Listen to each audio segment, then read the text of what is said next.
Dans quelques instants, la crise toujours dans Bouge la France. On va la traiter de trois façons, avec l'État qui nationalise, avec les collectivités locales qui sont inquiètes et peut-être vous êtes aussi inquiet chez vous. On va vous expliquer comment peut-être individuellement vous pouvez éviter cette crise. L'affaire Giraud, on reçoit l'avocate de Roland Giraud après le non-lieu de la tante de Géraldine Giraud. Et puis on parlera de la formation professionnelle, on parlera des phares également qui sont en péril en France et de la neige sur Mars. Voilà, on parlera de tout ce soir dans Bouge la France, juste après le journal de Saveria Rojek.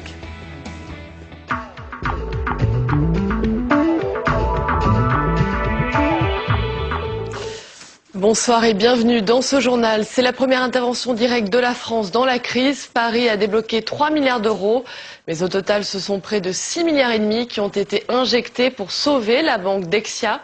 Une addition salée que Christine Lagarde a dû justifier cet après-midi devant les sénateurs. Nicolas Béard. Elle a été convoquée en urgence par la commission des finances du Sénat. En pleine déroute boursière, la banque franco-belge Dexia a été renflouée in extremis. La nuit dernière, le Luxembourg, la Belgique et la France ont mis la main à la poche. 6 milliards 400 millions d'euros exactement. À circonstances exceptionnelles, réponse exceptionnelle. Ça ne veut pas dire que l'État devra rester longtemps dans le capital, mais pour traverser ce moment difficile, eh bien, on voit que seul l'État peut intervenir. Dexia, c'est la banque des collectivités locales. Auprès d'elle, le groupe réalise plus de la moitié de son chiffre d'affaires. Elle finance notamment des crèches, des logements sociaux. Ceci explique peut-être l'empressement de la France à débourser autant d'argent aussi vite. 2 milliards d'euros pour la Caisse des dépôts et consignations, pas moins d'1 milliard pour l'État français. Les caisses n'étaient pas complètement vides, si je comprends bien. Donc on va, j'espère aujourd'hui, savoir d'où viennent ce 1 milliard que l'État est capable de mettre sur la table. Comme ça, je n'ai aucune idée. Quand on voit l'élaboration très difficile du budget 2009, je ne sais pas sur quel crédit ils vont être pris. Une nouvelle victime de la crise est donc sauvée, mais d'autres restent exposées comme les banques belges ING et KBC. La crise se rapproche, il est probable que tôt ou tard, elle traverse une bonne fois pour toutes la frontière. Et la prochaine victime pourrait être la Caisse d'épargne. Selon le Canard enchaîné, le groupe aurait besoin de 6 milliards et demi d'euros. Et puis par ailleurs, le président de la Banque centrale européenne estime que l'Europe ne doit pas imiter les États-Unis. Nous ne pouvons pas avoir la même chose, a déclaré Jean-Claude Trichet en évoquant le plan Bush. François Fillon déclare ce soir que les banques françaises ne sont pas à l'abri de difficultés, mais l'État fera tout pour empêcher une faillite. Déclaration à paraître demain dans le journal Les Échos. Le Premier ministre qui a également appelé à l'unité nationale, un appel auquel le PS, par la voix de François Hollande, oppose une fin de non-recevoir. Les socialistes qui demandent l'annulation immédiate du paquet fiscal. La situation, mes chers amis, elle réclame du sang-froid, de la ténacité, elle réclame aussi de l'unité nationale. Il y a des moments où dans la vie d'un pays, il faut faire bloc. Il y a des moments où le sens de l'intérêt général doit l'emporter sur celui des intérêts particuliers. Il y a des moments où la volonté d'unir nos forces et nos idées doit supplanter le goût de nos divisions. Et dès ce matin, une réunion de crise s'est tenue à l'Elysée. Objectif, convaincre les banquiers de continuer à octroyer des crédits pour soutenir l'économie. Officiellement, les banques françaises ne sont pas en danger, même si des mesures sont attendues d'ici la fin de la semaine. Le système financier français est un système stable, qui a une solvabilité très confortable. Et je crois que dans des moments comme ceux-ci, qui sont des moments tendus, il ne faut pas paniquer. Il y a un pilote, il y a des pilotes dans l'avion. Les mesures appropriées ont été prises. Ce qui vient de se passer sur Dexia le montre de façon très claire. Donc dans la droite ligne de ce que le président de la République avait dit à Toulon, je crois que les Français peuvent considérer que le système financier français est stable. Et pour clore ce dossier sur la crise, j'ajoute que les marchés ont rebondi aujourd'hui dans l'espoir d'un nouveau plan de sauvetage américain.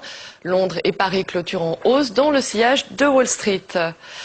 Carlos Ghosn, le patron de Renault, s'est engagé devant Nicolas Sarkozy à assurer la pérennité de ses sites français, notamment celui de Sandouville. Le groupe prévoit de supprimer 2000 emplois en France, dont 1000 à l'usine donc de Sandouville. J-1 avant l'élection du président du Sénat. C'est demain que les sénateurs devront choisir entre l'UMP Gérard Larcher, le candidat dissident de la majorité Alain Lambert, et Jean-Pierre Bel, le patron du groupe socialiste. Pierre Bonjoseph revient sur les enjeux de cette élection. 71, 260. Il ne leur reste que quelques heures pour placer les nouveaux élus. Demain, ce sont 343 sénateurs qui éliront leur nouveau président. Je disais qu'il y avait des groupes qui avaient gagné des parlementaires, d'autres qui en ont perdu un peu. Donc ça décale un petit peu l'ensemble de l'hémicycle. Malgré la candidature de dernière minute du sénateur UMP Alain Lambert, c'est bien Gérard Larcher, 59 ans, sénateur des Yvelines et vainqueur de la primaire à l'UMP, qui devrait prendre les rênes de la Haute Assemblée. Une nouvelle chambre donc, mais un scrutin sans grande surprise. Je serai moins sûr de moi dans 3 ans parce que je pense qu'effectivement maintenant la gauche est en passe de pouvoir prendre le Sénat, mais pour cette fois-ci les choses sont claires. Mais la vraie bataille entre majorité et opposition aura lieu en coulisses pour les postes de questeur et de vice-président de l'Assemblée et pourquoi pas plus pour les socialistes. Pourquoi pas une présidence de commission? Après tout, on a vu qu'à l'Assemblée nationale, on avait donné la commission des finances à l'opposition. Ça serait bien que le Sénat fasse de même. Reste une inconnue, le nombre de tours nécessaires à l'élection du nouveau président. Avec 151 voix, l'UMP aura besoin de tous les centristes sans exception pour l'emporter dès le premier tour. Voilà une élection que vous pourrez suivre demain en direct sur notre antenne à partir de 14h30. C'est donc la rentrée parlementaire demain pour les sénateurs.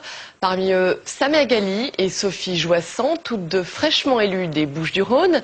Mais à part ça, tous les opposent. Reportage Sylvie Guillot, Laurent Vassal-Sérif. À la mairie d'Aix-en-Provence, elle est adjointe à la culture auprès de sa propre mère. Chez les Joissin, la politique est une affaire de famille, mais à 38 ans, Sophie est tout de même très impressionnée de devenir la Benjamine des sénatrices.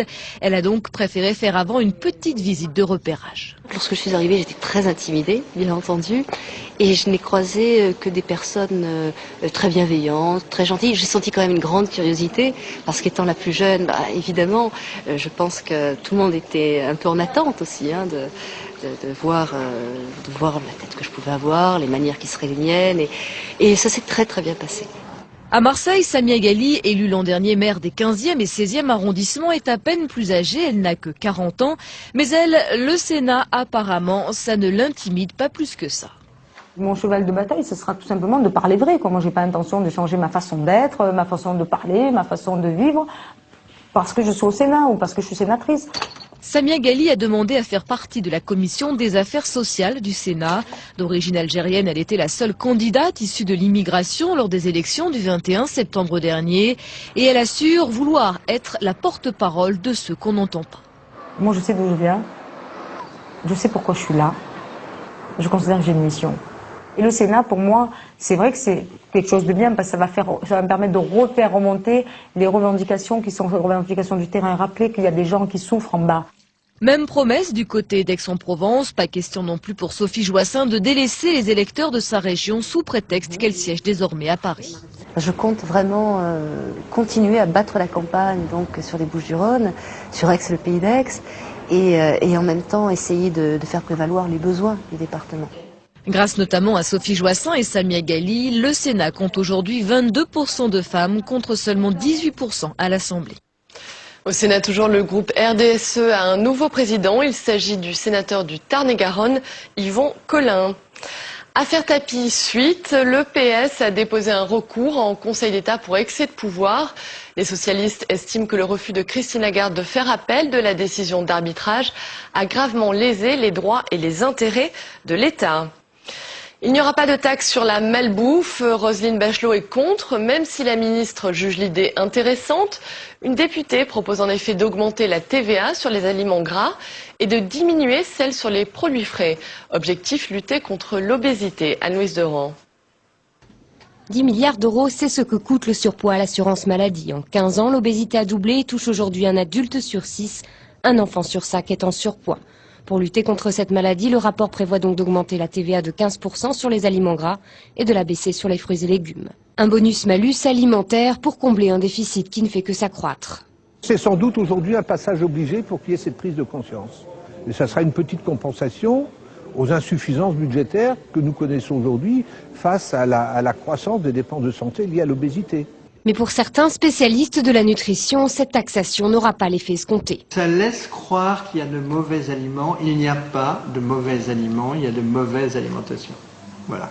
Et les gens vont croire que parce qu'ils ne consomment pas un aliment plutôt qu'un autre, ils vont être en bonne santé. C'est faux. Et ce sont surtout les plus pauvres qui pourraient souffrir de cette taxe. Ils sont les plus nombreux à consommer les aliments bon marché, un coût supplémentaire dans le contexte déjà difficile du pouvoir d'achat. C'est la fin de ce journal. Tout de suite, vous retrouvez Bouge la France, présenté par Pierre Sled.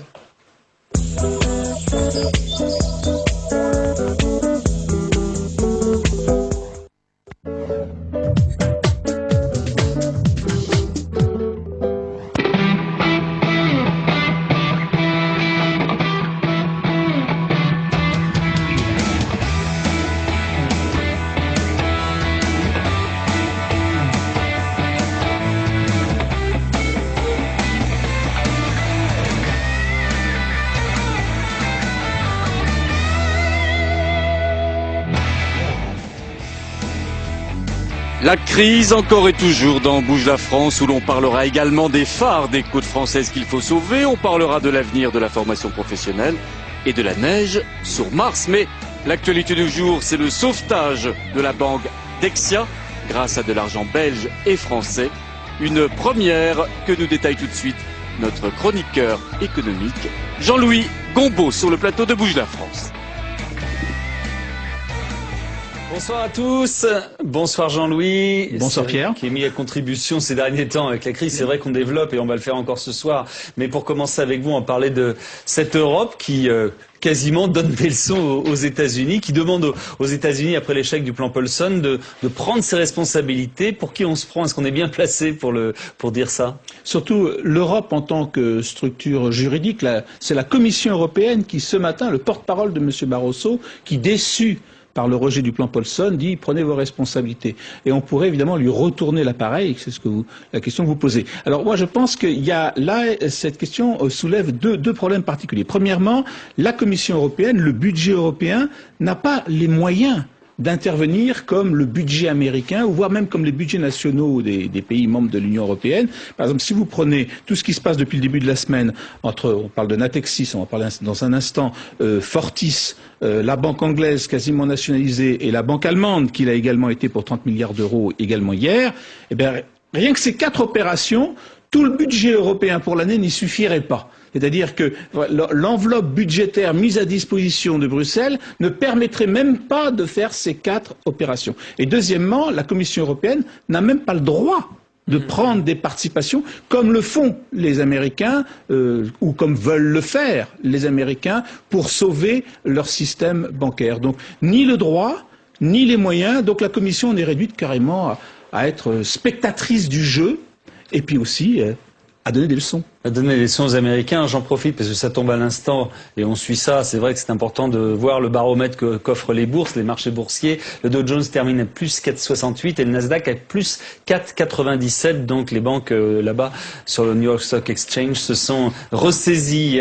Depuis lundi, donc vous venez d'en parler, on a assisté à quand même plusieurs nationalisations.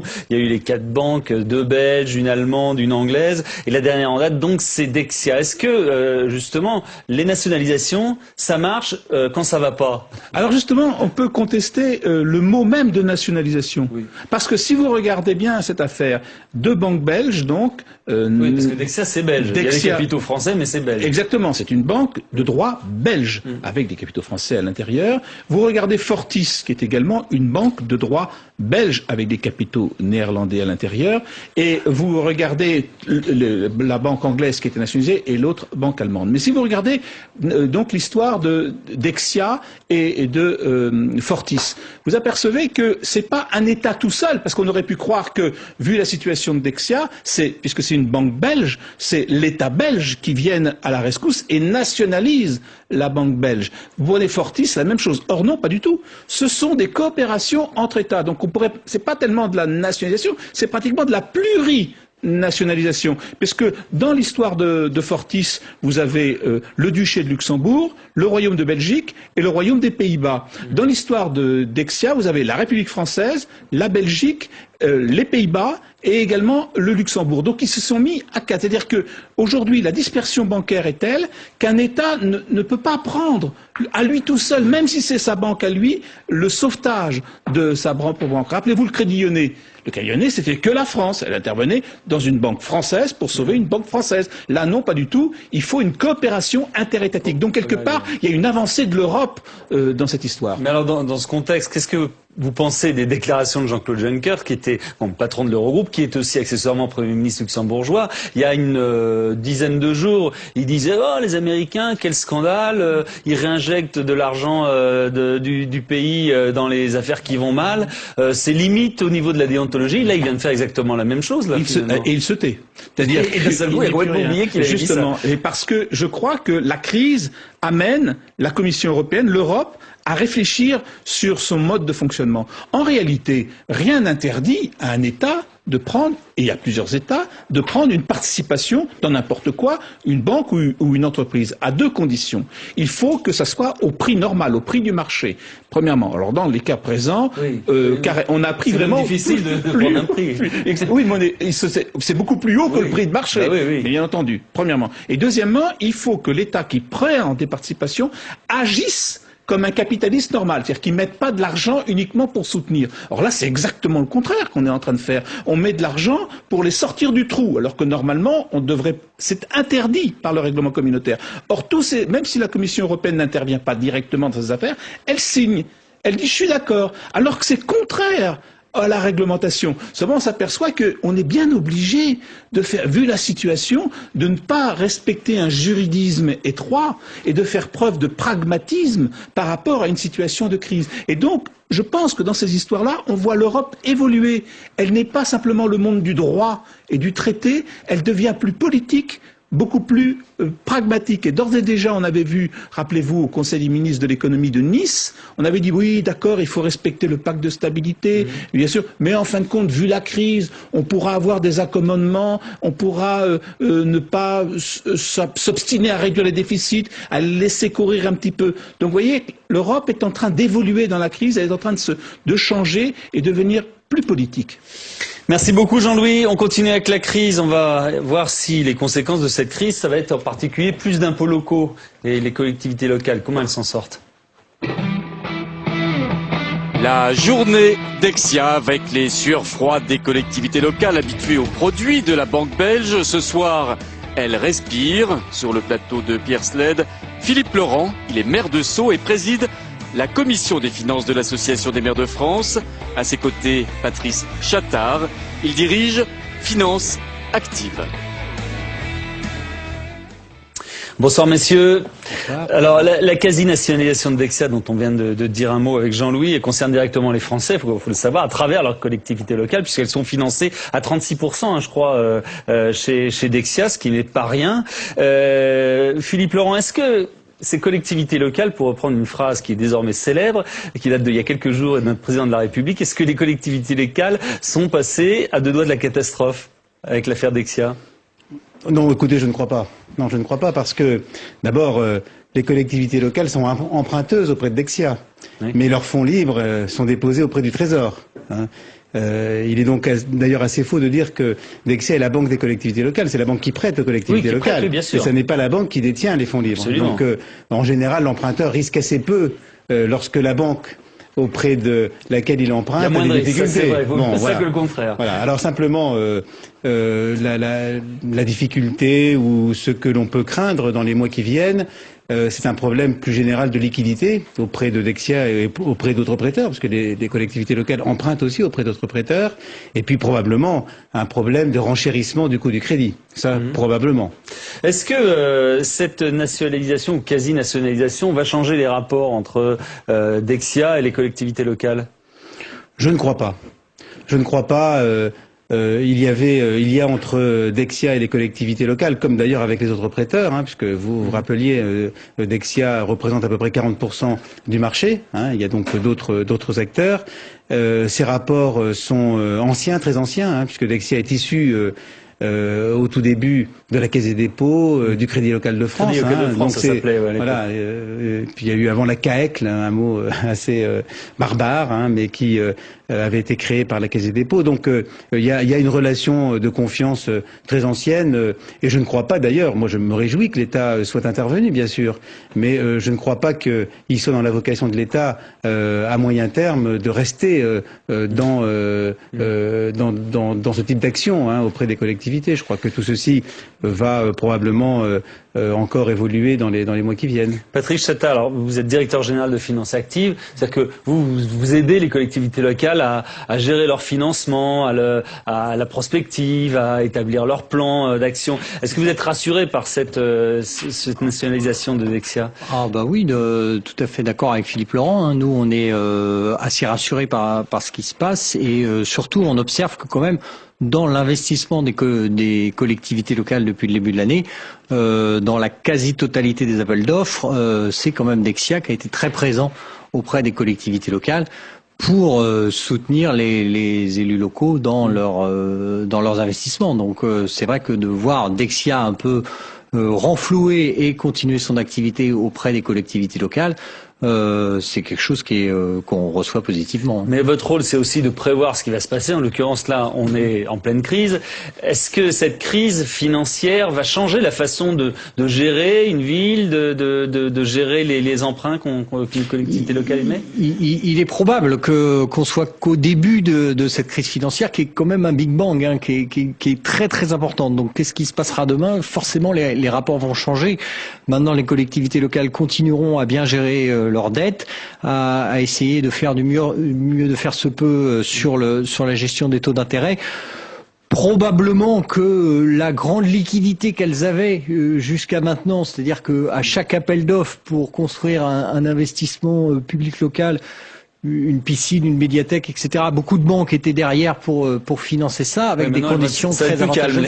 Ça va être plus calme. Ça va être plus calme, et je pense que les collectivités auront probablement plus à montrer leurs risques, à fournir des analyses un petit peu plus fournies auprès des établissements. Philippe Laurent, est-ce que ça va justement changer votre stratégie d'approche des banques? On sait que pour les particuliers que nous sommes tous, ça va être plus compliqué de se faire prêter de l'argent dans les mois et dans les années probablement qui vont venir. Est-ce que ça va être la même chose pour les villes, pour les collectivités locales en général? Probablement un peu. Mais vous savez, les collectivités locales restent reconnues comme un excellent risque pour un prêteur, et notamment pour un excellent risque sur le long terme.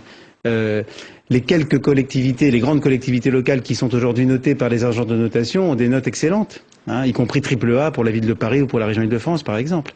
Et d'ailleurs, je crois que cette affaire va peut-être provoquer un développement de ce qui est assez rare encore aujourd'hui, qui sont les émissions directes par les grandes collectivités sur le marché. Que les collectivités se présentent directement sous leur nom sur le marché. La ville de Paris le fait régulièrement. Je crois que d'autres collectivités, peut-être groupées d'ailleurs, vont probablement le faire, ce qui sera une mesure de diversification des financements qui me paraît intéressante et qui justement, c'est ce que disait Patrice Chattah il y a un instant, et qui justement va amener les collectivités locales à encore davantage travailler la qualité de leur gestion et leur image. À être plus prudent aussi. La piscine qui était prévue, est-ce que les investissements, les enjeux, tout ce qui est prévisionnel, est-ce que du coup vous allez mettre un petit peu le frein à main, ou alors, question plus compliquée, est-ce que vous allez compenser cette incertitude par une hausse des impôts locaux? Ça dépend de chaque collectivité. Chaque collectivité, chaque assemblée fera le choix qu'elle estime devoir faire. On ne peut pas raisonner de manière globale. Ce qui peut se passer, c'est que la baisse de l'autofinancement, c'est-à-dire un investissement constant, conduira peut-être à une augmentation de l'endettement. Ou à une réduction de l'investissement. Cette baisse de l'autofinancement, elle sera due à quoi? Elle ne sera pas due uniquement à l'augmentation des frais financiers. Il y a bien d'autres facteurs, et notamment les relations financières entre l'État et les collectivités locales, qui risquent de conduire à cette baisse de la capacité de financement des collectivités. Après, elles choisiront les unes et les autres, en fonction de leur propre situation, parce que la situation n'est pas la même pour toutes les collectivités. Elles choisiront soit de conserver l'investissement à même niveau, d'augmenter leur endettement, ou éventuellement d'augmenter leur pression fiscale, si certaines le peuvent encore. D'accord. Alors ces collectivités locales, je crois pas me tromper en disant qu'il y en a 20% qui ont des emprunts à taux variable. Donc ils se retrouvent un petit peu dans la situation de ceux qui sont aux États-Unis, sont en difficulté, sans aller jusqu'à l'excès même des subprimes. Est-ce que qu'il y a un risque pour ces collectivités locales qui ont contracté des emprunts qui au départ étaient très très intéressants, qui maintenant malheureusement, vous l'avez vu, qui sont en train de monter, qui se retrouvent évidemment avec pas du tout les mêmes rentes à rembourser? Alors nous, on a la chance de travailler avec plus de 1500 collectivités locales et donc on observe au quotidien leurs pratiques et leurs taux d'endettement. Les taux d'endettement des collectivités locales sont bons et elles se financent vraiment à un bon prix, puisqu'aujourd'hui le taux moyen des collectivités locales de l'endettement est de 4,40%, ce qui est très raisonnable compte tenu des marchés actuels. À taux fixe ou à taux variable? Tout confondu, globalement. Globalement, le financement coûte 4,40 aujourd'hui pour les collectivités locales. 4,40, c'est encore pas mal. Alors après qu'il y ait quelques collectivités qui aient eu des positions plus risquées, avec des produits un peu plus risqués, certes, il y en a eu. Et qu'est-ce qui se passe dans ce cas-là? Qu'est-ce qui se passe dans ce cas-là? Ça reste des épiphénomènes. Quand même. Non, d'accord, mais enfin, ça arrive qu'il y ait des collectivités locales qui aient emprunté à 3,70 par exemple, et qui sont à 5,50 aujourd'hui, et peut-être à 8 demain, on n'en sait rien. Il y a eu des produits avec ce qu'on appelle un petit peu des effets de levier. C'est fort heureusement une minorité. Vous citiez 20%. Je pense que c'est moins que ça. Pour moi, c'est moins de 10% sur ces produits à risque. Et c'est surtout concentré sur un nombre limité de collectivités locales qui, elles, devront faire sur les années à venir des efforts plus importants de surveillance, de suivi.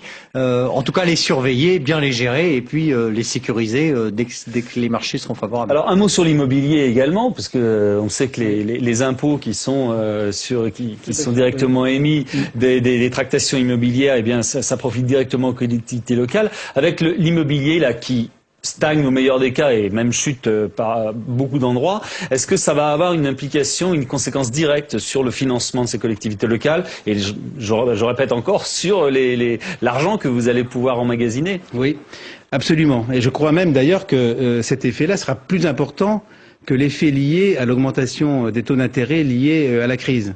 Je peux vous donner un exemple, parce que cette ressource est très très importante, notamment pour les départements, et notamment pour les départements très urbanisés. Oui, parce qu'à chaque fois qu'il y a des tractations immobilières, il y a un impôt qui est prélevé et qui est distribué. C'est ce qu'on appelle un impôt de flux. Voilà. Si le flux s'arrête, l'impôt arrête complètement. L'impôt foncier, c'est un impôt de stock. Donc le stock, il existe toujours. Il augmente plus ou moins vite. À la limite, il peut diminuer, mais très peu. Alors que l'impôt de flux peut s'arrêter complètement. Ça, ce sont ce qu'on appelle les droits de mutation, pour les départements essentiellement. Et dans les départements très urbanisés, on assiste d'ores et déjà à un début de baisse. Un département de la petite couronne d'Île-de-France qui annonce qui a une ressource de 200 millions d'euros par an. C'est donc un montant très important et qui annonce déjà, qui prévoit déjà une baisse de 20% de ses ressources de droits de mutation. 20% de ses ressources, 40 millions d'euros, c'est plusieurs points d'impôt pour ce département. Mais je peux vous dire que certains départements plus ruraux ont des baisses plus importantes. Tout le monde n'a pas la chance d'être les Alpes-Maritimes avec cette transaction très importante qu'on a vue sur cette maison rachetée par un Russe à prix d'or et qui là. Oui, mais enfin bon, c'est pas qu'on peut pas tirer ça, c'est pas une généralité. Est-ce que l'État va moins donner également? L'État donne aux collectivités locales. Est-ce que du fait de l'austérité, c'est vrai que là on essaie de gagner de l'argent de partout et de pas en dépenser. Est-ce que l'État va plus ou moins fermer, pas complètement, mais fermer un peu le robinet, à votre avis, et donc vous allez en subir les conséquences? Oui. Oui. D'ailleurs, je suis désolé de ces mauvaises nouvelles. Oui. Non, mais pour nous, c'est pas sur des nouvelles qu'on connaît déjà. Bon, oui, bien sûr, parce que il y a un travail qui a été fait par l'État de réduction de l'ensemble de ses dépenses, et que parmi ces dépenses, il y a effectivement les transferts de l'État vers les collectivités territoriales, qui sont un ensemble de dépenses de nature d'ailleurs très différente et d'histoires très différentes. Ne rentrons pas dans les détails, mais qui représentent quand même un total de plus de 70 milliards d'euros. Et l'État a donc décidé, mais mu aussi par la nécessité de son propre équilibre budgétaire, a donc décidé que la progression de ces 70 milliards d'euros serait moins importante en 2009 qu'elle ne l'a été en 2008 et surtout dans les années précédentes.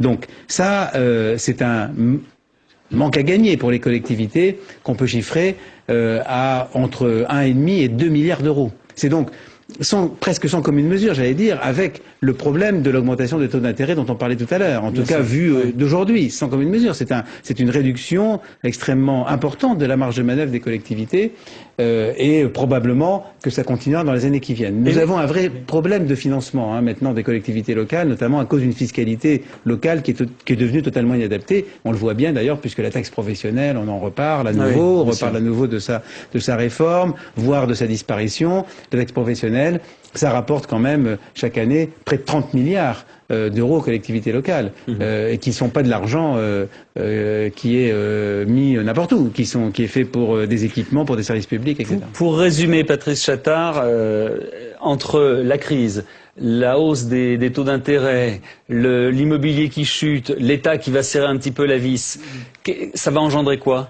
Alors là, je parle au niveau des collectivités locales, mais pour les citoyens, pour les habitants des villes. On est en plein dans l'effet de ciseaux que subissent les collectivités locales, avec des charges qui augmentent et des recettes qui, de l'autre côté, diminuent. Donc, il va y avoir des années un peu difficiles devant nous pour la collectivité locale. Donc, soyez clairs, des années difficiles, c'est quoi? C'est une hausse d'impôts ou alors de moins en moins de projets locaux, municipaux?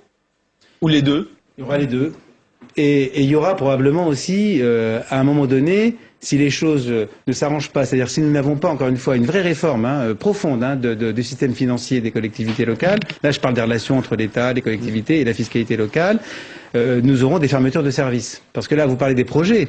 Bon, on peut dire, on avait prévu de construire une piscine, on le fait plus, on le fera plus tard quand ça ira mieux. Mais quand il s'agit de services quotidiens, les ordures ménagères, l'assainissement, les crèches, le fonctionnement des écoles, le fonctionnement des maisons de retraite, tout ça, ce sont les collectivités qui assurent tout ça. Et encore beaucoup plus.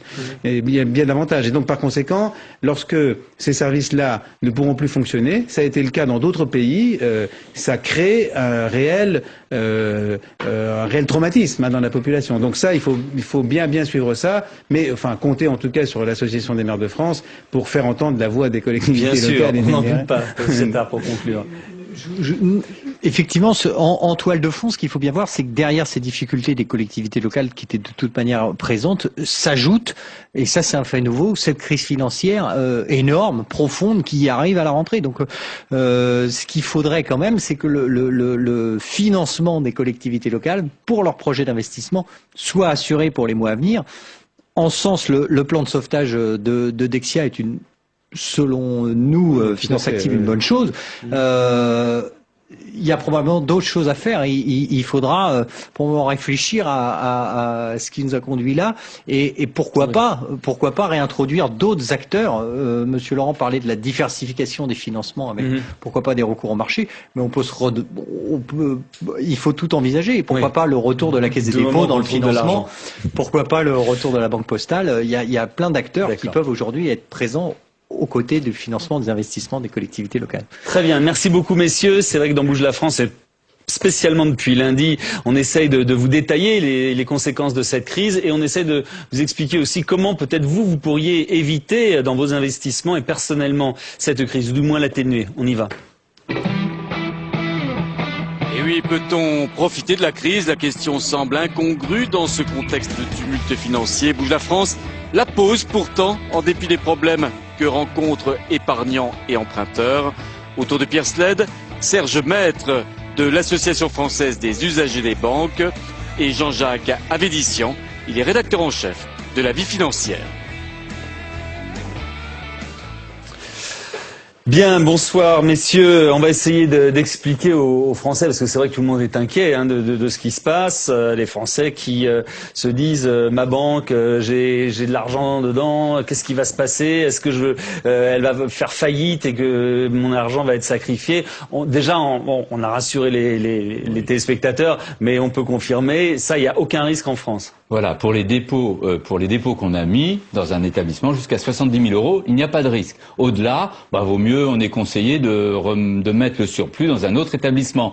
Alors, néanmoins, cette règle n'intervient que s'il y a une faillite. Et dans le périmètre visible, actuellement, il n'en est pas question. C'est-à-dire, tout au plus, il y a des établissements qui se portent mal. On parle aujourd'hui d'une grande banque qui était en cours de liquidité toute la journée. C'est pas la liquidité à distribuer au guichet, c'est les liquidités nécessaires pour nourrir ses investissements. Si cet établissement se porte mal, il va être approché par un autre qui risque ou qui va prendre des... Voilà, même si les banques en ce moment sont un petit peu frileuses entre elles pour se prêter de l'argent. Mais enfin, pas en France. En France, on est à peu près préservé. Juste, je voulais, avant de vous donner la parole, Jean-Jacques Avédician, de montrer la vie financière qui sort vendredi, parce qu'on est tout à fait dans le sujet, crise financière, les vraies garanties pour votre épargne. C'est vrai qu'on tout le monde a un petit peu peur. Alors, l'épargne, puisqu'on en parle, c'est vrai que le dépôt, j'ai lu ça, le dépôt sur les livrets A, qui est quand même l'investissement le plus tranquille en France, a été multiplié par 4, a quadruplé là dernièrement. Oui, effectivement, c'est pas spécialement étonnant, puisque bon, avec un rendement de 4%, c'est vraiment très intéressant, surtout dans la conjoncture actuelle. Enfin, au niveau des taux, c'est vraiment intéressant. Donc effectivement, on comprend que les particuliers aient choisi le livret. Est-ce que c'est le meilleur placement aujourd'hui ? C'est un excellent placement. C'est vrai que bon, les emprunts d'État, ils sont à 4,3, mais enfin, il faut payer des impôts dessus. Là, c'est net d'impôts. 4%, c'est excellent. À chaque fois aussi dessus. Alors, je précise une chose quand même. Dans les histoires de garantie, c'est vraiment dans le scénario catastrophe où l'établissement ne garantit, dépose le bilan et qu'on fait jouer le système des garanties. Ça serait vraiment un scénario catastrophe et je pense que ça n'arrivera pas. Il faut préciser quand même une chose, c'est que le livret A, lui, il n'est pas dans le plafond des 70 000 euros. C'est-à-dire que si on a 70 000 euros de cash à la banque sur des comptes divers, le livret A, si on a 30 000 euros dessus, on a non seulement ces 30 000 euros de toute façon sont garantis, mais en plus on a les 70 000 euros. Oui, ils ne prennent pas sur les 70 000 euros qui sont déjà garantis. Voilà, c'est quand même. Oui, c'est quand même. Bon, on va savoir pour les. Il a juste un problème ce livret A. Enfin, pour certains, c'est qu'il est plafonné. Il est plafonné à 15 000 euros, donc on ne peut pas mettre plus de toute façon. Alors il y a aussi une chose, bon, ça vous a peut-être pas échappé, là, d'après un confrère là qui devrait sortir, enfin le Canard enchaîné, on parlait de la caisse d'épargne qui avait besoin de financement de 6 milliards et demi. Enfin, je sais pas, vous avez peut-être commenté ça aussi. Alors on se dit tiens, c'est bizarre, la caisse d'épargne, comment se fait-il que la caisse d'épargne puisse avoir besoin d'argent? Alors bon, c'est à confirmer. Mais ça ne serait pas totalement surprenant parce que Caisse d'épargne a quand même dû perdre beaucoup d'argent dans Nexity, dans Nexity, et puis surtout dans Natixis. Voilà. Donc bon, c'est pas impossible. On verra ça. Est-ce qu'il y a des placements semblables au livret A que peuvent proposer les banques aujourd'hui? On a l'autre placement qui échappe à ce plafonnement un peu limité du livret A, c'est le plan d'épargne logement. Bien sûr qu'on va dire mais attendez, il est de plus en plus fiscalisé. Oui, c'est pas le meilleur des placements, mais il est sûr, il est relativement disponible puisqu'il est bloqué pour 4 ans et que si on le conserve, il y a quand même un revenu sécuritaire. Donc concrètement, en fait, là se pose peut-être la question de savoir quels sont les placements refuges. Les placements sûrs, liquides, et dont on peut toucher assez mobile. Le problème, c'est que c'est tous ces placements défiscalisés propres à la France. Et il y a 4 autres pays européens qui ont des systèmes comme ça, qui devraient être révisés, parce qu'on voit très bien qu'on est en train de chercher des niches. Quelle est la bonne attitude aujourd'hui? Alors d'une manière générale, c'est vrai qu'on a une crise qui se profile, on ne sait pas trop ce qui va se passer. Quand on a quelques sous de côté entre guillemets, qu'est-ce qu'il vaut mieux faire? Se les garder, surtout pas investir, au contraire placer son argent sur des investissements sûrs? Je dirais il y a 2 scénarios possibles. Il y a celui qui a déjà investi, notamment des produits boursiers ou des assurances vie. Le premier scénario, s'il peut se donner 5 à 10 ans, tout boursier vous racontera que lorsqu'on touche le fond de la piscine, on remonte. Maintenant, celui qui ne peut pas se permettre d'attendre 5-10 ans, qui ne peut pas se permettre d'avoir des pertes, il faut qu'il fasse des arbitrages. C'est le beau mot technique qui veut dire revoyez un peu vos investissements et redispatchez vos investissements selon la nature de risque que vous voulez prendre. Et en d'autres termes, c'est sans doute pour ça qu'on a actuellement des personnes qui rapatrient vers des fonds qui sont beaucoup plus sécurisés. Il y a une chose actuellement pour les épargnants, c'est l'assurance vie. Effectivement, on a dit c'est sécurisé.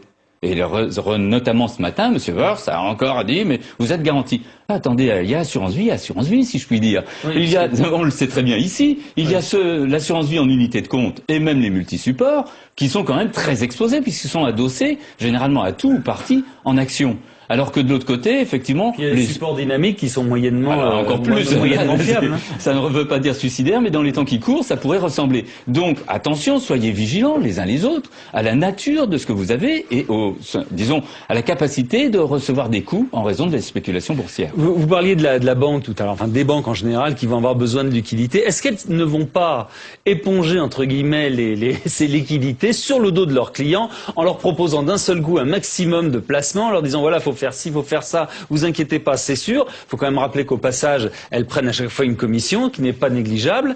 Et est-ce qu'on va être un petit peu les personnages tampons justement de cette crise pour les banques? Alors, je pense que depuis plusieurs années, elles ont largement pratiqué ce genre d'exercice. Est-ce que ça va pas être développé encore plus? Non, franchement, je pense pas. Je pense qu'elles auront du mal. D'ailleurs, en ce moment, elles sont confrontées quand même à des retraits massifs. Il faut quand même pas se voiler à la face. Les Français sont très inquiets. Ils retirent quand même beaucoup d'argent dans les agences.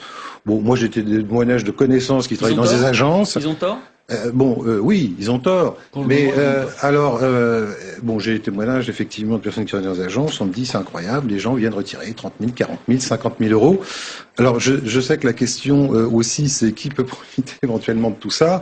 Bon, je pense que les professionnels du vol, bon, je pense qu'ils doivent écouter la radio et la télévision.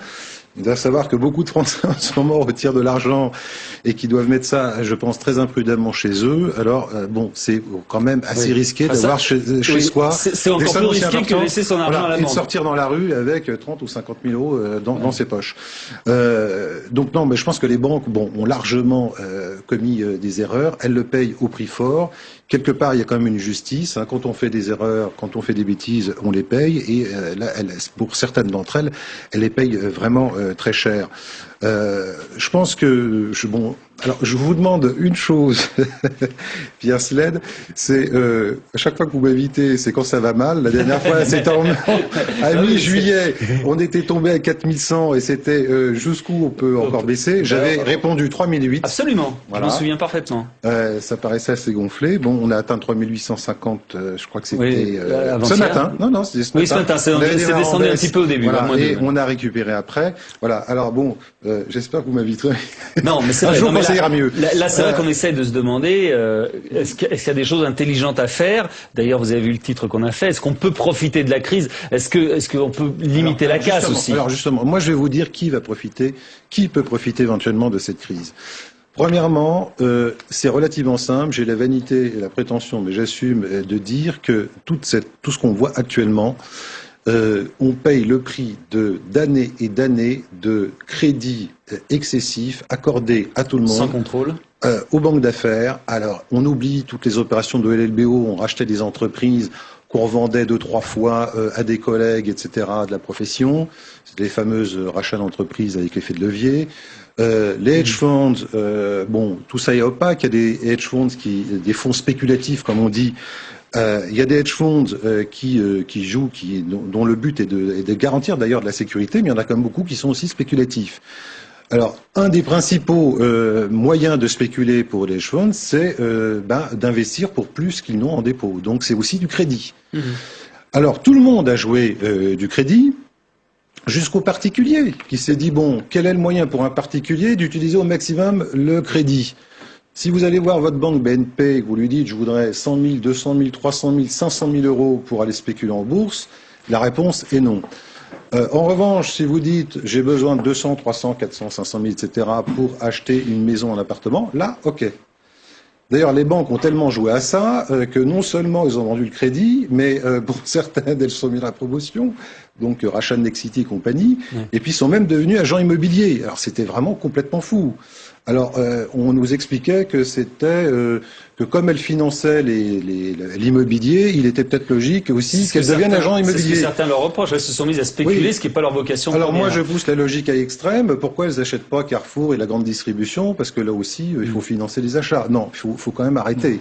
Alors là, elles sont en train de payer très cher. Alors les gens ceux qui peuvent vraiment profiter de la crise aujourd'hui, ces liquidités qui étaient si abondantes, parce qu'on disait on nage dans les liquidités, etc.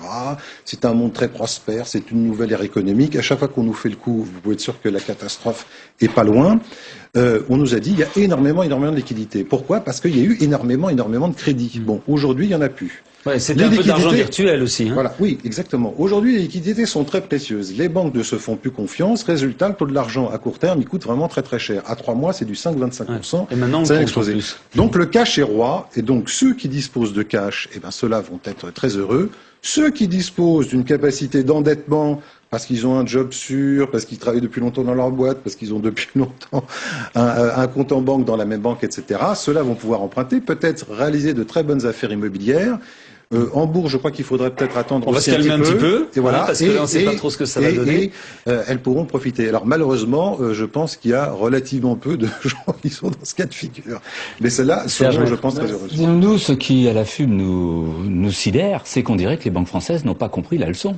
Prenez, il y a 15 jours, HSBC France vient d'émettre des covered bonds. Ce sont des produits dérivés, tout à fait comme ceux qui sont à l'origine de la crise des subprimes, adossés à des crédits immobiliers en imaginant que les clients paieront toujours, ce qui n'est pas du tout dit dans une crise financière et économique. Et voilà qu'il y a 6 milliards émis, mais avec même des possibilités d'agir sur le marché allemand, c'est-à-dire un produit éminemment sophistiqué. On dit, mais vous n'avez pas compris la crise des subprimes. Il y a un autre établissement dont on vient de parler pratiquement, qui a confirmer ses dirigeants, alors qu'on sait que l'établissement est de genoux à terre et que c'est le Lehman Brothers de la France. Nous, on dit attention, il faut que la crise profite à l'intelligence, il faut que la crise nous profite pour qu'on puisse effectivement en tenir des leçons. Et là, contrairement aux propos de responsabilisation qu'appelait le président de la République à Toulon, contrairement même à la simple sécurité financière, mais que font certains établissements? C'est la question qu'on se poserait. Là, je dirais, ils profitent pas vraiment, la crise ne leur profite pas à l'intelligence. Et c'est assez grave. Donc, pour ceux qui peuvent se le permettre, le prochain bon investissement, si les choses se déroulent normalement, c'est-à-dire si l'immobilier continue de chuter, ce serait dans quelques temps de racheter de l'immobilier. Alors, à ce titre-là, je voudrais préciser une chose. J'avais interviewé Christophe Kremer, qui est président de Mierto, un établissement bien connu. C'était en mai. Il m'avait dit, et je l'avais repris, il m'a dit, franchement, si je devais acheter, j'attendrai au moins 6 mois. Bon, parce qu'évidemment, ça paraît assez gros. Alors, pour l'immobilier, c'est quand même relativement facile. L'immobilier, pratiquement tout le monde, enfin tous les spécialistes sérieux s'accordent à reconnaître que c'est quand même surévalué. C'était surévalué. La preuve, c'est que monsieur tout le monde qui avait un appartement, une maison, se sentait riche. Alors il y a quand même un problème quand tout propriétaire se sent riche. C'est donc que c'est surévalué. Il y a une façon très simple de le voir. En 2002, la durée moyenne d'un crédit immobilier, c'était 15 ans. En gros, 15 ans, si je simplifie, c'est un peu comme le payeur en bourse. C'est 15 ans de bénéfice, un payeur de 15 ans, j'achète 15 fois le bénéfice qu'est capable de faire une société. En immobilier, il me faut 15 ans pour financer cet achat. En 2007, on est passé à 25 ans. Donc du coup, le prix, c'est 15, 25. Ça fait une hausse formidable. Pour retourner à 15, qui me semble quand même plus logique, ça ferait... On sera obligé de corriger de 40%. Je pense qu'on n'arrivera quand même pas jusque-là. Mais ce que je veux dire, c'est que le prix d'un bien, de beaucoup de biens, dépend des conditions de financement. On a eu des conditions de financement exceptionnellement basses. Il y a eu du dumping des banques, qui nous ont fait croire qu'elles allaient gagner beaucoup d'argent en faisant ça parce qu'il y avait tout un tas de services. On voit aujourd'hui que c'est une catastrophe. Donc je pense qu'il y aura effectivement une correction. Alors de quelle ampleur, je ne sais pas. Ceux qui vont en profiter, ce sont ceux qui auront les moyens d'acheter. Alors là, il y a tout un lobbying qui est fait. Là. Alors là, franchement, je peux vous dire que ça m'agace. On va peut-être pas être d'accord sur le sujet. Alors on dit le subprime à la française, les 30 000 malheureux ménages pris dans des crédits à taux variable. Bon, alors franchement, des crédits relais. Alors il faut quand même pas tout mélanger. Le subprime, c'est des millions de ménages. C'est des contrats de financement qui étaient vendus non pas pour permettre décemment à des ménages américains d'acheter des logements, mais surtout pour permettre à ceux qui les vendaient d'avoir des commissions. Bon, je crois que les ménages étaient bien naïfs, et je crois qu'aussi il faut quand même arrêter de prendre les gens forcément pour des gens qui sont tout à fait blancs et tout. Bon, je crois que les ménages américains qui ont souscrit ces contrats ont voulu spéculer aussi. On va terminer, juste 30 secondes. Oui, 30 secondes, on peut pas dire ça des crédits relais, c'est de l'infamie concrètement. C'est des gens qui vont être demain ou après-demain en saisie immobilière comme aux États-Unis et qui devront quitter leurs maisons. Mais ils ont pris leur risque, enfin c'est quand même gros. Mais quel risque? Le banquier n'a pas pris de risque. Attendez, premièrement, c'est pas une obligation pour habiter quelque part d'acheter sa maison. On peut être quand même locataire. Hein. Vous voulez dire qu'il ne faut plus de propriété. Et deuxièmement, ces gens on sait très bien que le crédit relais, c'est un risque énorme, c'est un prêt très très risqué. Oui, et d'autant plus que les établissements... Si on vend pas une maison ou un appartement, on a pris un prêt relais, et ben on est vraiment dans l'embarras. Là, il n'est pas de question de monsieur, je transforme ça en coupable et en culpabilité. Il s'agit pas... Attendez, vous avez dit, ils avaient qu'à regarder, etc. Non, j'ai pas dit ça. Les biens ont été évalués au plus haut. Les biens ont été évalués au plus haut. Et concrètement, mais oui, dans les résultats, ça va être la même chose. Et deuxièmement, on leur a prêté souvent 80 à 90% de la valeur du bien tel que on était déjà à l'évaluation la plus haute. Donc là, on a un problème plutôt social qu'un problème financier. Ce qui est vrai, c'est que le prêt relais, on vous explique quand même bien au départ ce que c'est. Il porte bien son nom, c'est un prêt relais. C'est-à-dire que quand vous vendez quelque chose pour acheter autre chose et que ce n'est pas vendu, on vous prête l'argent en attendant, en supposant que vous allez le vendre. Sauf qu'entre-temps, il peut se passer ce qui se passe là, c'est-à-dire les marchés de l'immobilier baissent et que vous achetez quelque chose de très cher pour le prix et que vous êtes obligé de vendre à coût moins cher. Et donc là, vous êtes un petit peu dans la mouise. Et les personnes, le banquier et l'emprunteur. Merci beaucoup, messieurs. On va en refaire une là-dessus, rien sur l'immobilier. Ne vous inquiétez pas, là, on est dans la crise pour un bon moment, on va pouvoir en parler. Merci bien, on va parler maintenant d'une affaire judiciaire que vous connaissez tous, l'affaire Giraud de Géraldine Giraud. Dernier développement de l'affaire Giraud avec les réquisitions du parquet qui requièrent un non-lieu pour Marie-Christine Van Kempen, la tante de Géraldine Giraud.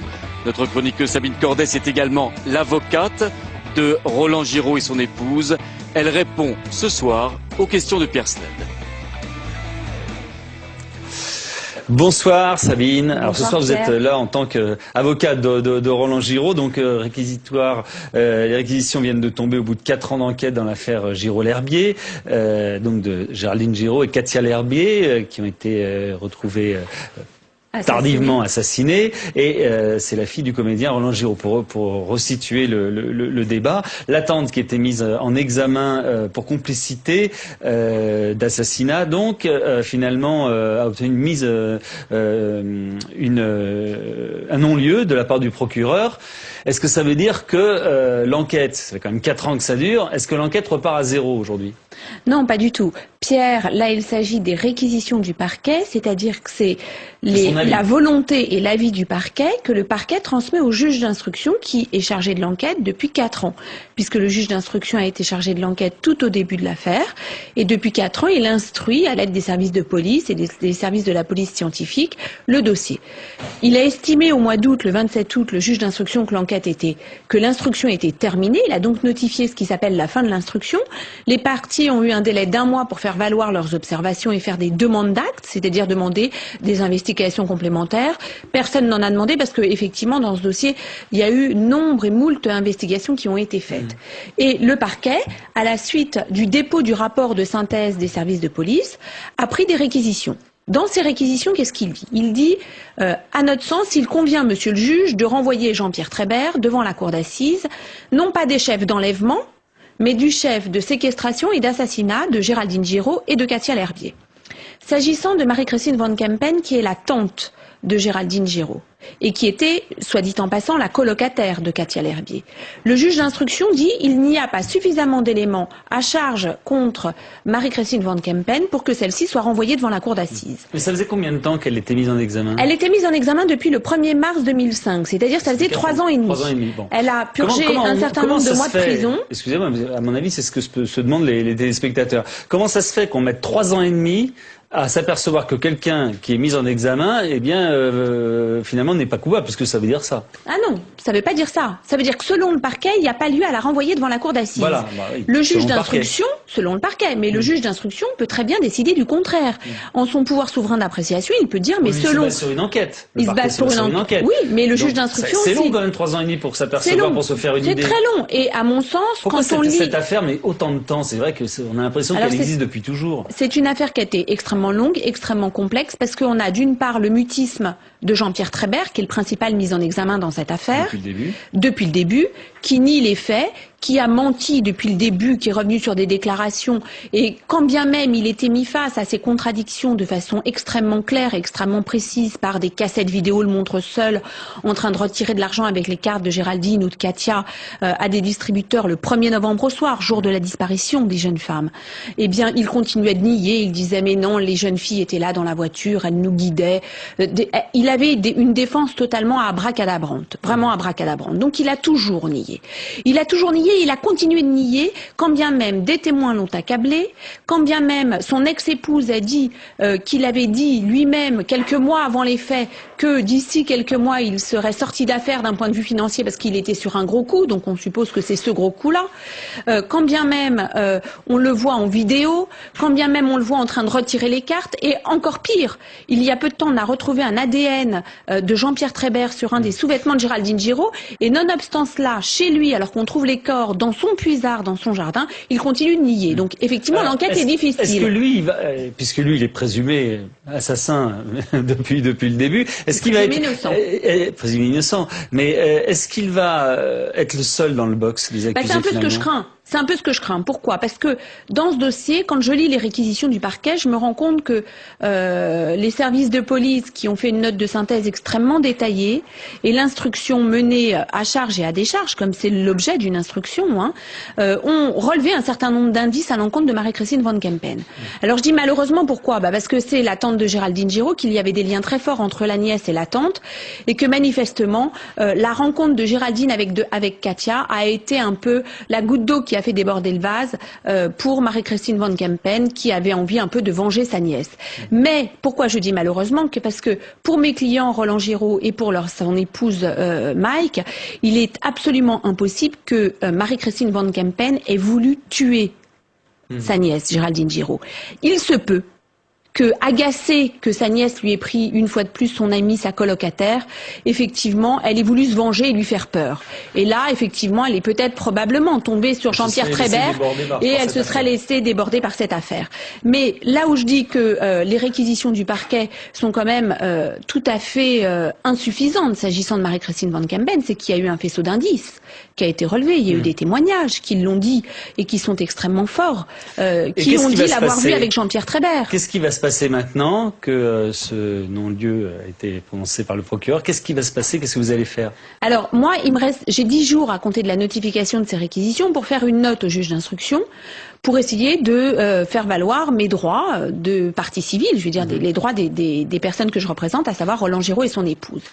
À l'issue de ce délai de 10 jours, le juge d'instruction va prendre une ordonnance de renvoi, de règlement du dossier. Il va dire qui il renvoie et de quel chef devant la cour d'assises. Soit il suit les réquisitions du parquet, soit il ne les suit pas. S'il suit les réquisitions du parquet, à ce moment-là, je verrai avec mes clients si nous faisons appel ou pas de l'ordonnance du juge d'instruction. S'il ne suit pas les réquisitions du parquet et que, effectivement, dans le box des accusés, nous avons Marie-Christine Van Kempen qui sera obligée de s'expliquer sur son emploi du temps, sur la raison pour laquelle on a trouvé du chloroforme et du dérivé de chloroforme dans la cave de son appartement, la raison pour laquelle on a trouvé des bobines de scotch dans son grenier, dans la raison pour laquelle elle s'est débarrassée d'un certain nombre d'objets extrêmement rapidement alors que l'enquête et que le corps des filles n'étaient pas encore retrouvés. Eh bien, à ce moment-là, on verra si nous faisons appel ou pas. Et si nous faisons appel, c'est la chambre de l'instruction qui dira si, oui ou non, il y a lieu de renvoyer un tel ou un tel mis en examen, c'est-à-dire Marie-Christine Van Kempen et Marie-Pascale et Patricia Darbo devant la cour d'assises. Merci beaucoup, Sabine Cordès. Merci bien. On va parler de la formation professionnelle avec Jean-Claude Carle maintenant. Première ronde aujourd'hui entre syndicats et patronat, des négociations sur l'avenir de la formation professionnelle. Objectif, une loi avant la fin de l'année au Sénat. Jean-Claude Carle est spécialiste de ce dossier. Le sénateur UMP de Haute-Savoie est ce soir sur le plateau de Bouge la France. Bonsoir Jean-Claude Carle. Bonsoir. Merci d'être là. Alors cette votre mission fait des propositions pour évaluer un petit peu l'efficacité des 25 milliards à peu près d'euros, 26 milliards investis en formation professionnelle. Donc si on essaie de mesurer l'efficacité, c'est qu'il y a des choses qui sont pas efficaces. Qu'est-ce qui n'est pas efficace? Écoutez, si je devais résumer en une phrase la situation, c'est que la formation professionnelle ne va pas à celles et ceux qui en ont le plus besoin, puisqu'elle profite essentiellement aux salariés des grandes entreprises, de moins de 50 ans est déjà diplômé.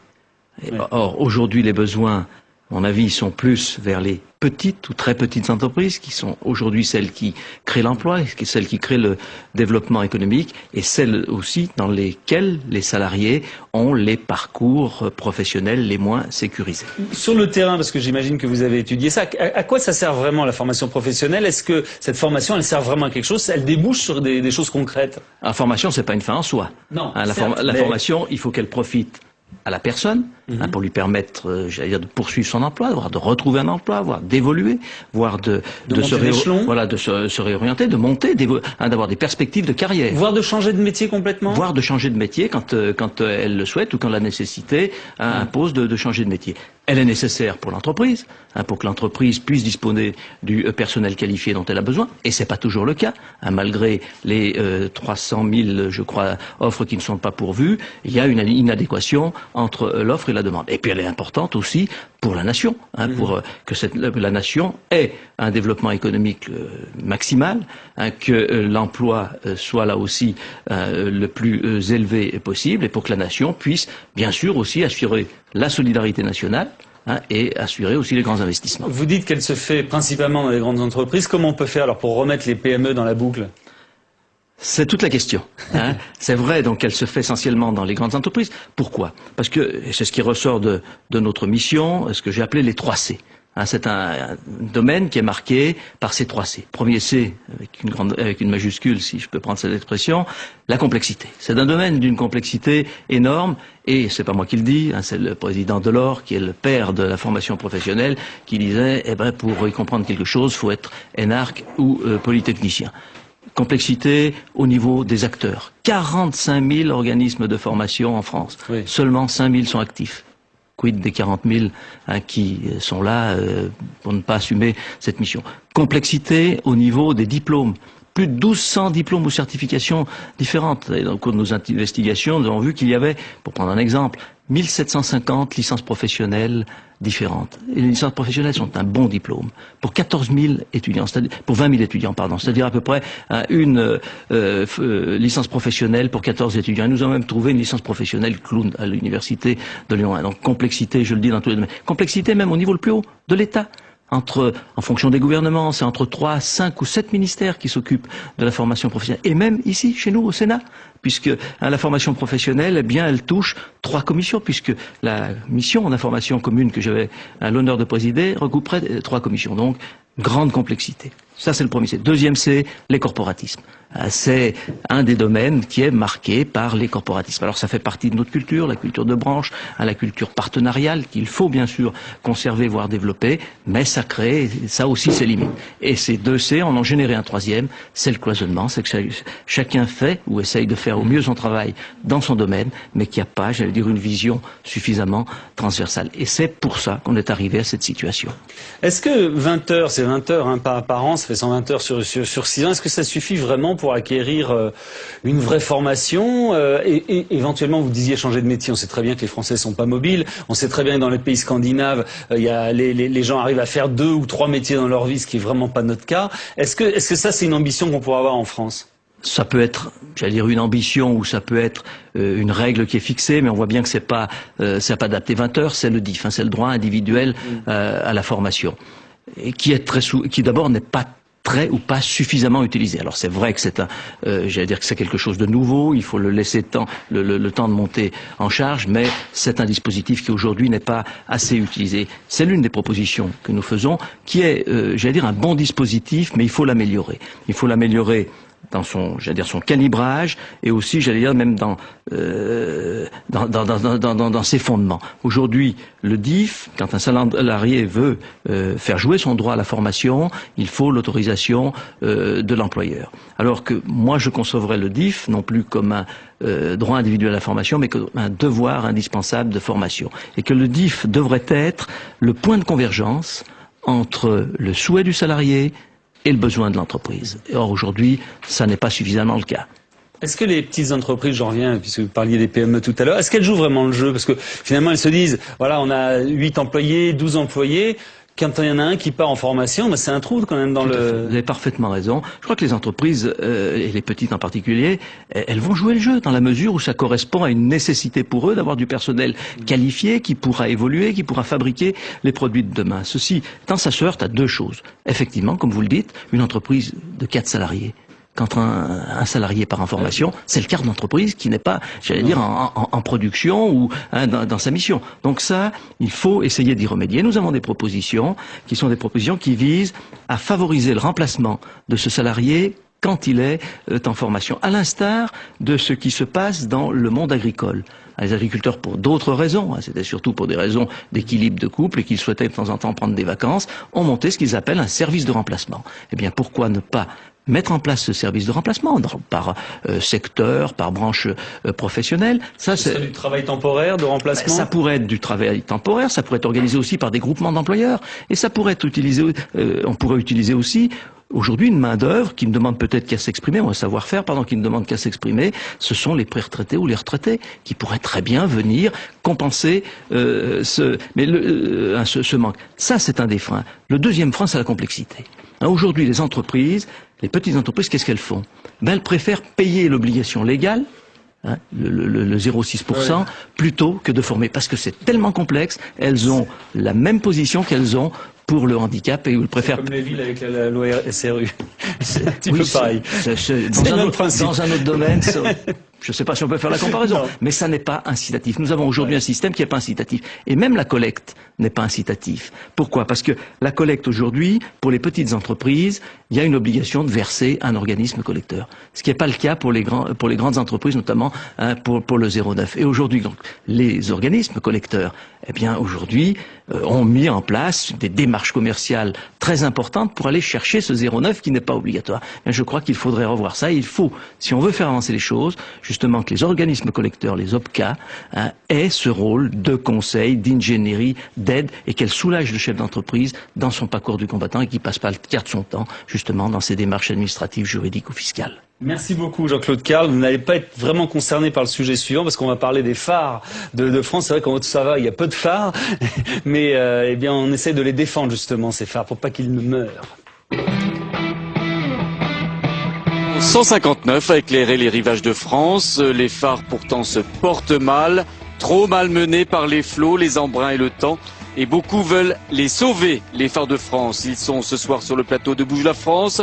Le navigateur Gérard Daboville, Vincent Guiguenot de l'école des Ponts et au téléphone, Marc Pointu. Il préside la Société nationale pour le patrimoine des phares et balises. Bonsoir messieurs, il y a 159 phares en France, je crois. Il y en a combien en activité vraiment qui continuent tous? Est-ce qu'ils servent vraiment tous? Enfin, je sais pas, je m'adressais aux marins, aux navigateurs.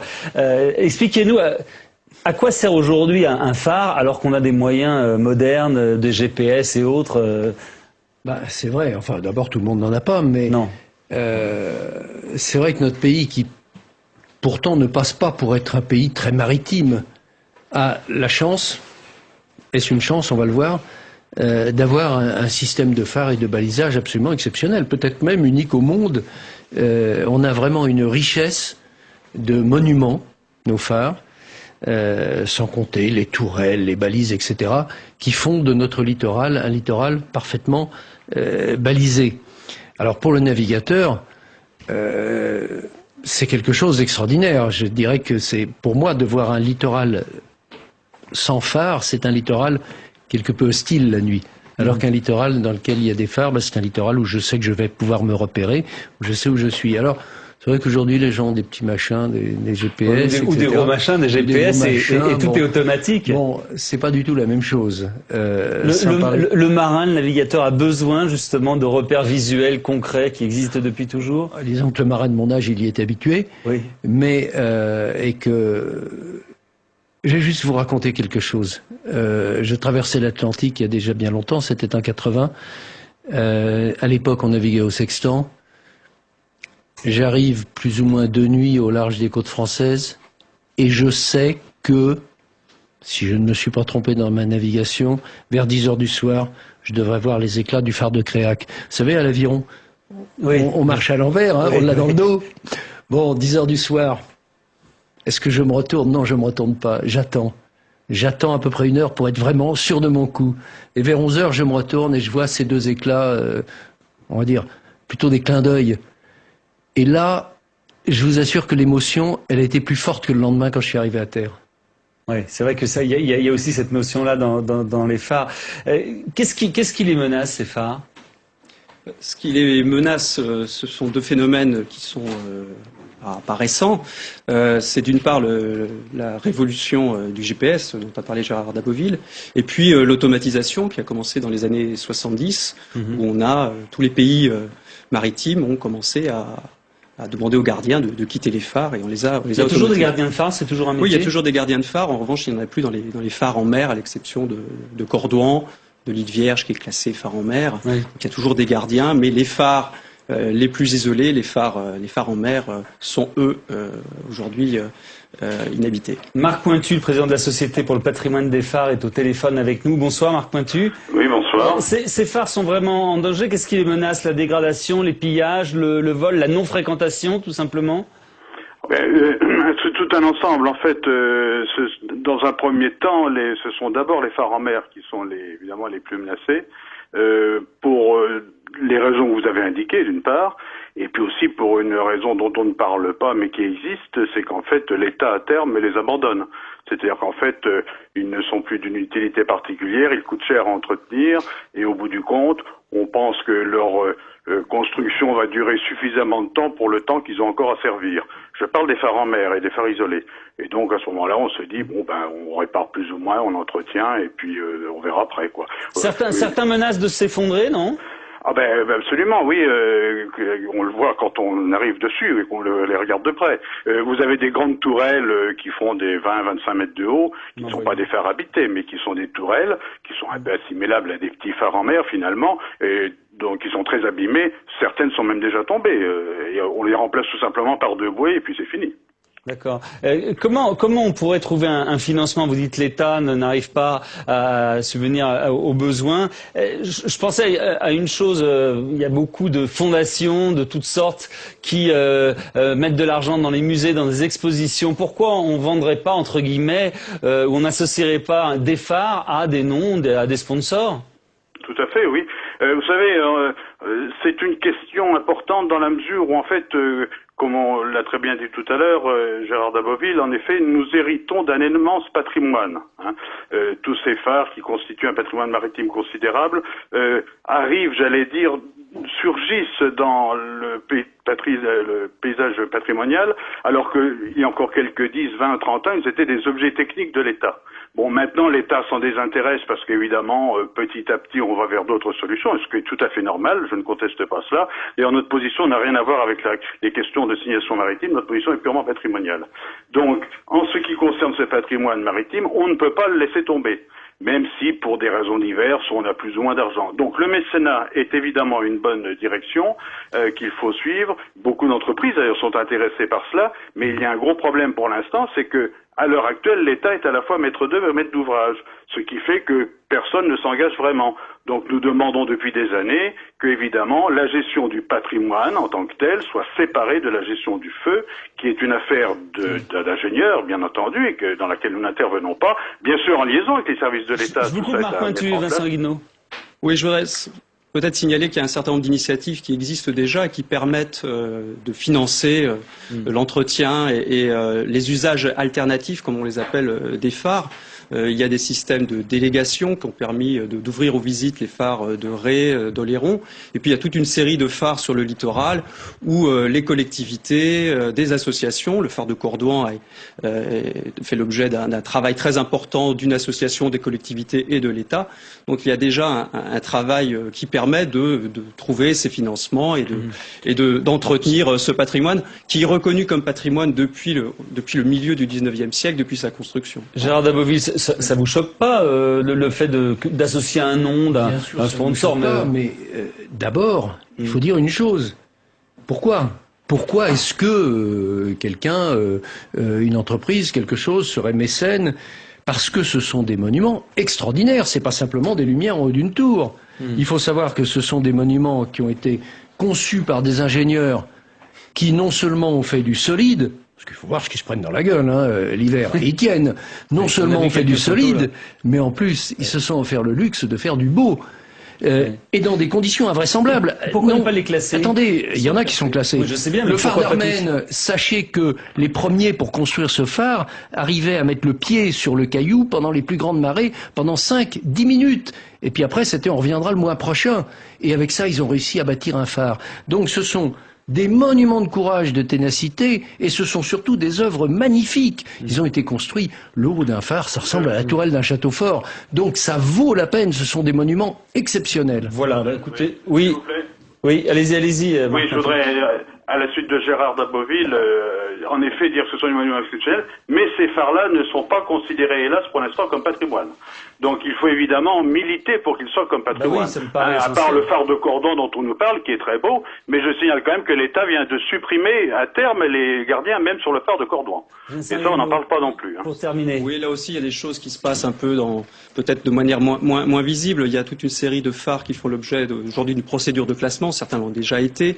Et dans toutes les commissions régionales de patrimoine et des sites, des instances ont été introduites à la suite d'un inventaire qui avait été fait conjointement par le ministère de la Culture et le ministère de l'Équipement. Donc il y a des procédures de reconnaissance patrimoniale des phares comme monuments qui sont en cours depuis au moins une dizaine d'années. Pas pour les phares en mer. Merci beaucoup. Je vais juste montrer, puisque vous avez fait le texte de phare en phare, toutes les magnifiques photos que vous avez vues, eh bien, elles sont issues de ce livre. C'est vrai qu'il y a des photos, ça tombait par terre, hein, c'est le cas de le dire. Merci beaucoup en tout cas. J'espère que ce message va passer. Je vais vous montrer Chasse-Marée aussi, voilà. Et puis voilà, je vais vous montrer et Armen de Jean-Pierre Abraham aux éditions Le Tout sur le Tout. Merci beaucoup. On va enchaîner avec le dernier coup de fil. Il a neigé sur la planète Mars. La nouvelle est à peine croyable. Le dernier coup de fil de Bouge la France. Francis Rocard, il est astrophysicien au CNES. Bonsoir Francis Rocard. Bonsoir. Vous êtes astrophysicien, mais un petit peu monsieur météo, parce que vous êtes spécialiste du système solaire au CNES. Alors c'est un canular ou pas cette neige sur Mars? Eh ben écoutez, non, c'est pas du tout un canular. En fait, ce qui a été observé, ce sont des cristaux de glace à haute altitude, plusieurs kilomètres d'altitude au-dessus de la sonde américaine Phoenix, qui est près du pôle Nord. Et donc, qui dit cristaux de glace dit potentiellement de la neige.